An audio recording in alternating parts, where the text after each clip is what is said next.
नमस्कार, good morning, सुस्वागतम, welcome, अभिनंदन। गुड मॉर्निंग इसलिए कि आज मैं 2 दिन बाद स्टोरी डाल रही हूँ। कल निर्जला एकादशी का व्रत था, तो आई होप सो आप सबका अच्छे से गया होगा।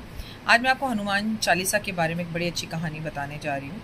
एक बार तुलसीदास जी के पास एक महिला पहुँची और वो बहुत रो रही थी, परेशान थी। तुलसीदास जी ने बिना उससे कुछ पूछे ही उसे अखंड सौभाग्यवती होने का वरदान दे दिया। वो और भी ज़ोर से रोने लग गई और उसने कहा कि आपका ये वरदान झूठा साबित हो जाएगा, क्योंकि मैं तो आपके पास इसीलिए आई थी कि मेरे पतिदेव मर चुके हैं। लेकिन तुलसीदास जी ने फिर भी कहा, अखंड सौभाग्यवती भव, तुम्हारा पति बिल्कुल सही रहेगा, बस तुम राम नाम का जाप करती रहो। और वो राम नाम का जाप करती रही। घर पहुंची तो देखा पति जीवित था। तो ये राम नाम की महिमा थी। ये बात उड़ते उड़ते अकबर तक पहुंची। अकबर और बीरबल को तो आप जानते हैं ना। अकबर ने बीरबल से कहा कि मुझे भी तुलसीदास को अपने यहाँ बुलाना है और तुलसीदास को बुलाओ और मेरे को उनसे कहो मुझे चमत्कार दिखाएं।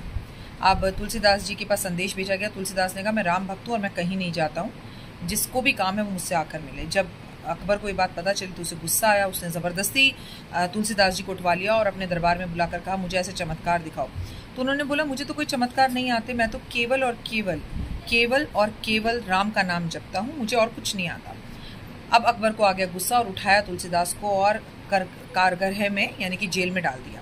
अब जब वो जेल में थे, कष्ट में थे, तकलीफ़ में थे, बहुत उन्हें परेशानी हो रही थी, तो उन्होंने हनुमान चालीसा लिखी और कहा कि जब भी कोई कष्ट और तकलीफ़ में हो और हनुमान चालीसा पढ़े तो हनुमान जी उसकी रक्षा के लिए अवश्य आते हैं, बट नियम ज़रूर होना चाहिए। और तुलसीदास जी ने 40 दिन तक इस हनुमान चालीसा को पढ़ा और 40वें दिन बहुत सारे बंदरों ने अकबर के किले के ऊपर घेराबंदी कर दी और तोड़फोड़ शुरू कर दी। बीरबल आया और बोला, मैंने आपसे कहा था, तुलसीदास एक बहुत बड़ा भक्त है।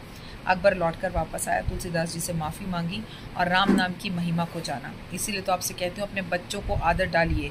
हनुमान चालीसा ज़रूर पढ़ें, पर हनुमान चालीसा पढ़ने के भी कुछ नियम होते हैं। बिस्तर पर बैठ के ना पढ़ें, आते जाते ना पढ़ें, बैठ कर आराम से पढ़ें, किताब हाथ में लेकर पढ़ें। चाहे हनुमान चालीसा आपको कितनी भी अच्छे से आती हो, याद हो, लेकिन हाथ में किताब लेकर पढ़ने से किताब का और उस ग्रंथ का सम्मान होता है। तो सम्मान कर कर पढ़ें।